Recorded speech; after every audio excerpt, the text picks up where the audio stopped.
नमस्कार दोस्तों, भारत सरकार के द्वारा एक नोटिफिकेशन जारी करते हुए कुछ गवर्नमेंट ऑफिशियल्स के ऊपर रिस्ट्रिक्शंस लगाया है regarding publication of sensitive information. अब आपको पता होगा अक्सर जो गवर्नमेंट ऑफिशियल्स हैं, स्पेशली मैं आईएएस ऑफिसर्स की बात कर रहा हूं, आपने देखा होगा कि जब भी वो रिटायर होते हैं उसके बाद कुछ उनके द्वारा बुक्स लिखा जाता है, कुछ भी वहां पर पब्लिश किया जाता है जिसमें वो अपने टेन्योर के बारे में बताते हैं। तो यहां पर गवर्नमेंट को ऐसा लग रहा था कि जब भी वो इस तरह की चीजें रिवील करते हैं तो कई बार सेंसिटिव इंफॉर्मेशन होती हैं जो कि नेशनल इंटरेस्ट के खिलाफ हो सकती हैं, वो यहां पर रिवील कर दिया जाता है। तो इसको रोकने के लिए यहां पर यह नोटिफिकेशन जारी किया गया है। तो इसको डिटेल से समझते हैं एग्जैक्टली है क्या, इसके बारे में हम जानेंगे। लेकिन और भी कई सारे सवाल हैं आपके मन में आता होगा कि क्या जो गवर्नमेंट ऑफिशियल्स हैं रिटायरमेंट के बाद क्या क्या पाबंदी होती है पॉलिटिकल पार्टीज को लेकर, क्या वो पॉलिटिक्स ज्वाइन कर सकते हैं, नहीं, बहुत सारी चीजें हैं, वो भी मैं आपको इस वीडियो के अंदर बताने वाला हूं। चलिए आगे बढ़ते हैं। अगर आप यूपीएससी की तैयारी कर रहे हैं तो इसके बारे में सारी जानकारी आपको हमारे डिस्क्रिप्शन में मिल जाएगी, वहां से आप हमारे ऐप को भी डाउनलोड कर सकते हैं।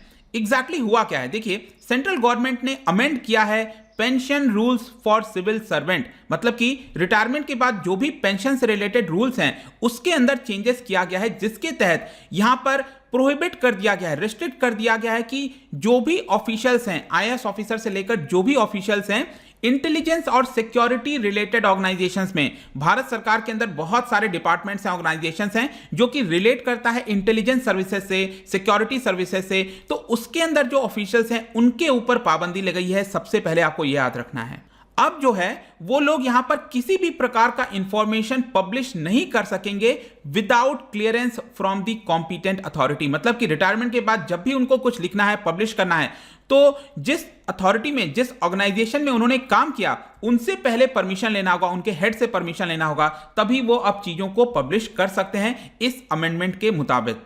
और इसके लिए उनको एक अंडरटेकिंग भी साइन करना होगा। मैं आपको दिखाता हूं, ये आप देख पाओगे, ये नोटिफिकेशन है 31 मई का नोटिफिकेशन आया था। Ministry of personnel public grievances and pension के अंदर ये डिपार्टमेंट है, आपको पता होगा, department of personal and training, इनके द्वारा ये पूरा नोटिफिकेशन जारी किया गया। और यहां पर जो ऑफिसर्स हैं उनको फॉर्म 26 भी फिल करना होगा, अंडरटेकिंग लेना होगा। और यहां पर आप देख सकते हो इसके अंदर उनको अपना नाम वगैरह लिखना होगा और उनको ये बताना होगा कि फ्यूचर में जो भी रूल्स रेगुलेशन है वो उसको फॉलो करेंगे, अदरवाइज उनकी जो पेंशन वगैरह हैं वो यहां पर रोकी जा सकती हैं। तो नया रूल कहता क्या है उसको समझ लेते हैं। सबसे पहले देखिए 1972 का ये पेंशन रूल है, it is related to central civil services, जो सीसीएस है, central civil services pension rules 1972।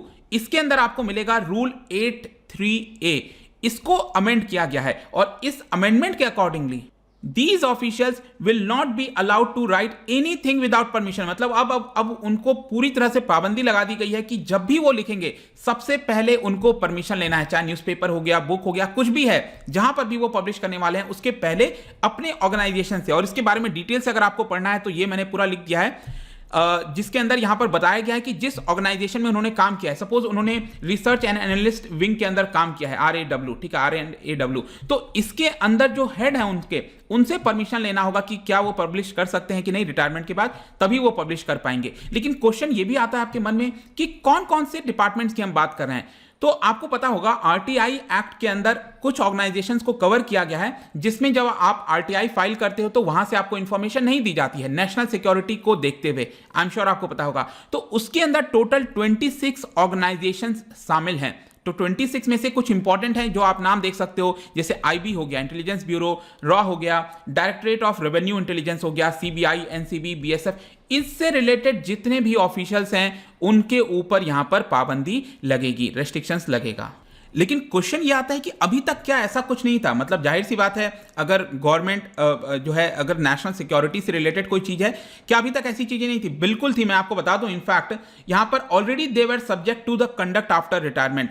जो रूल 8 है आपका CCS पेंशन रूल का, उसके अंदर क्लियरली मेंशन है कि future good conduct shall be implied. मतलब जो भी पर्सन रिटायर होगा उसके बाद उसको जो भी पेंशन मिलनी है, तो यहां पर उसके पेंशन को रोका जा सकता है अगर वो किसी भी प्रकार का क्राइम करता है, रूल्स का उल्लंघन करता है, तो यहां पर उसके पेंशन को रोका जा सकता है। ऐसा पहले भी रूल था। लेकिन प्रॉब्लम क्या थी यहां पर? क्वेश्चन ये आता है कि अब जाकर यहां पर सरकार ने क्यों एक एक्स्ट्रा चीजें लाने की कोशिश की है। तो देखिए यहां पर जो DOPT है, that is department of personal and training, उनका यहां पर कहना है कि ये जो रूल है वो अचानक से नहीं आया है, पिछले 4 वर्षों से हम इसके ऊपर काम कर रहे हैं, ये रूल लाने की कोशिश कर रहे हैं, लेकिन अब जाकर फाइनली इसको नोटिफाई किया गया है 31 मई को।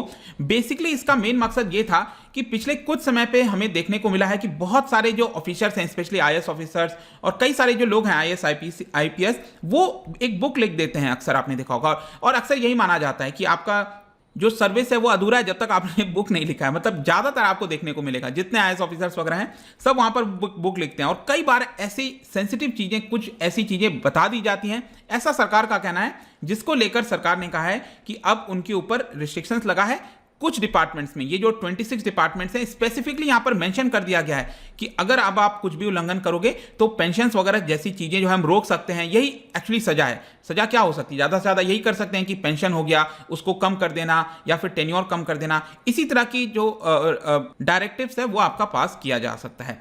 लेकिन अब यहां पर कुछ और इंपॉर्टेंट चीजें मैं आपको बताना चाहता हूं। जो रिटायर्ड गवर्नमेंट सर्वेंट्स होते हैं, क्या वो एम्प्लॉयमेंट ले सकते हैं, मतलब किसी प्राइवेट कंपनी में जा सकते हैं? इसका क्या रूल है, कई लोग जानना चाहते होंगे। देखिए, इसके अंदर डेथ कम बेनिफिट रूल नंबर 26 ये कहता है कि 1 साल तक वो कहीं पर भी कमर्शियल एम्प्लॉयमेंट नहीं ले सकते, चाहे प्राइवेट कंपनियों कहीं पर भी हो, कमर्शियल एम्प्लॉयमेंट वो नहीं ले सकते। अगर वो ले रहे हैं तो सरकार से परमिशन लेनी होगी, सरकार से परमिशन लेने के बाद वो ले सकते हैं, और अगर वो उल्लंघन करते हैं रूल का तो यहां पर अगेन उनके पेंशन्स वगैरह को जो है कट किया जा सकता है, काफी सारी चीजें की जा सकती हैं। और ये जो कूलिंग ऑफ पीरियड है, मतलब 60 ईयर्स में रिटायर किए, 61 ईयर्स के बाद वो ले सकते हैं, ठीक है। तो पहले क्या था, ये 2 साल का वक्त था, लेकिन 2007 में इसको चेंज करके जो है 1 ईयर कर दिया गया था। तो ये भी आपको ध्यान रखना है। एक और क्वेश्चन आपके मन में आता होगा कि पॉलिटिकल एक्टिविटी को लेकर क्या नियम कानून है। देखो, अगर कोई भी पर्सन सर्विस में है तब तो वो किसी भी पॉलिटिकल एक्टिविटी में पार्ट नहीं ले सकता। यहां पर 2014 में कुछ अमेंडमेंट भी किया गया था जिसमें क्लियरली बोला गया था कि जो ऑफिशियल्स होते हैं, गवर्नमेंट एम्प्लॉयज होते हैं, they have to maintain political neutrality, commit himself to uphold the supremacy of constitution. In fact मैं आपको बता दूं कि वो जो भी ऑर्गेनाइजेशन में किसी भी पॉलिटिकल पार्टी में पार्टिसिपेट नहीं कर सकते, उसके अंदर सरकार ने कई बार समय समय पर आरएसएस का भी नाम लिया है। मतलब आरएसएस को भी पॉलिटिकल ऑर्गेनाइजेशंस के तौर पर लिखा हुआ है कि वो भी उसके अंदर पार्ट नहीं ले सकते। लेकिन जो भी है उसका पालन होता है नहीं होता है वो आप जानो। लेकिन यहां पर हमने बात की जब वो सर्विस में है, सर्विस के बाद क्या, रिटायरमेंट के बाद क्या वो पॉलिटिकल एक्टिविटी में पार्ट ले सकते हैं? बिल्कुल ले सकते हैं। कोई भी ऐसा नियम कानून नहीं है जो कि गवर्नमेंट सर्वेंट्स को यहां पर रोकता हो पॉलिटिकल एक्टिविटी में पार्ट लेने को। और इसीलिए बहुत सारे यहां पर क्रिटिसिज्म हुआ है सरकार के, सरकार इसके अंदर चेंजेस क्यों नहीं कर रही है, क्योंकि जाहिर सी बात है, अक्सर आपने देखा होगा रिटायरमेंट के बाद कुछ ना कुछ बेनिफिट्स देने के लिए लोग शामिल कर लेते हैं, राज्यसभा भेज दिया जाता है, इस तरह की बहुत सारी चीजें होती हैं। इसी को देखते हुए इलेक्शन कमीशन ने 2013 में यहां पर चिट्ठी लिखी थी डीओपीटी को और लॉ मिनिस्ट्री को, और कहा था कि कुछ कूलिंग ऑफ पीरियड होना चाहिए, 1 साल 2 साल 5 साल का, तब जाकर वो पॉलिटिकल पार्टी ज्वाइन करना चाहते हैं तो कर सकते हैं। लेकिन ये वाला जो सजेशन है वो रिजेक्ट कर दिया गया था,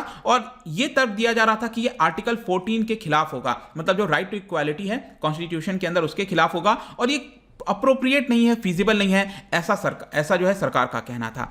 और अब देखिए क्या हुआ है कि जब ये नियम कानून आए हैं, यहां पर जो हम बात कर रहे हैं ना, सरकार ने रेस्ट्रिक्शंस लगा दिया है रिटायर्ड ऑफिशियल्स के ऊपर, इसको लेकर काफी ज्यादा क्रिटिसिज्म होने लगा। अचानक से फिर सरकार को सफाई देनी पड़ी। देखिए, ये जो नियम कानून हम लेकर आए हैं ये कोई बाधा डालने के लिए नहीं, रिस्ट्रिक्शंस करने के लिए नहीं है, सरकार का ऐसा कहना है। बेसिकली हम एक अथॉरिटी अपॉइंट कर रहे हैं।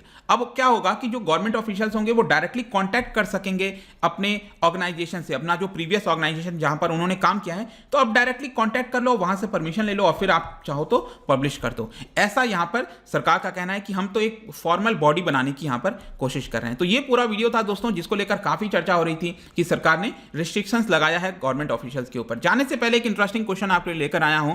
ब्रिटिश इंडिया के दौरान कई सारे रिफॉर्म्स लाए गए थे, उसमें से एक बहुत ही इंपॉर्टेंट था आपका मॉन्टेग कम्सफोर्ड प्रपोजल। क्या आप मुझे बता सकते हो कि ये किस चीज से रिलेटेड है, क्या एग्जैक्टली था ये? इसका जो राइट आंसर है आपको पता ही है, मेरे इंस्टाग्राम पर तो आपको मिलेगा ही। अगर आप वहां पर नहीं हो कोई बात नहीं, टेलीग्राम से भी ले सकते हैं इसका राइट आंसर।